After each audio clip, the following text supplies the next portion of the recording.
মন্দির ভিত্তিক শিশু ও গণশিক্ষা কার্যক্রম প্রকল্পের ভূমিকা শীর্ষক কর্মশালা।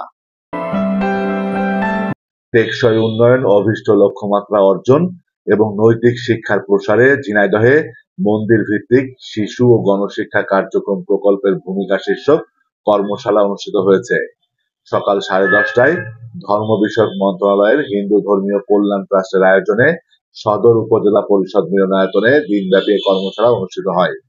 হিন্দু ধর্মীয় কল্যাণ ট্রাস্টের মন্দির ভিত্তিক শিশু ও গণশিক্ষা কার্যক্রম ষষ্ঠ পর্যায় প্রকল্পের আওতায় এ কর্মশালার উদ্বোধন করেন জেলা প্রশাসক মোহাম্মদ আব্দুল আওয়াল।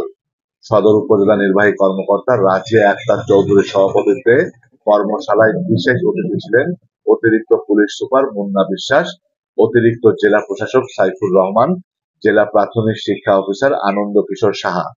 এ সময় বৈষম্য বিরোধী ছাত্র আন্দোলনের আহ্বায়ক আবু হুরায়রা, হিন্দু বৌদ্ধ খ্রিস্টান ঐক্য পরিষদের প্রতিনিধি, বিভিন্ন রাজনৈতিক দলের প্রতিনিধি ও গণমাধ্যম কর্মীরা উপস্থিত ছিলেন।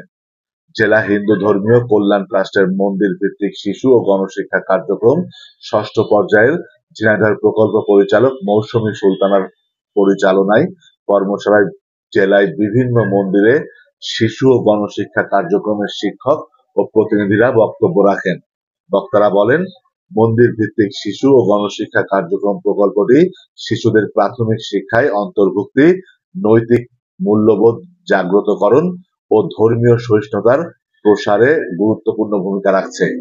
এ প্রকল্পের মাধ্যমে পিছিয়ে পড়া জনগোষ্ঠীর শিশুদের শিক্ষার মূলধারায় যুক্ত করা সম্ভব হচ্ছে। শিশুদের মাঝে ছড়িয়ে দেওয়ার যে সরকারি উদ্যোগ, সেই সরকারি প্রচেষ্টা, সেটাই হচ্ছে মন্দির ভিত্তিক শিশু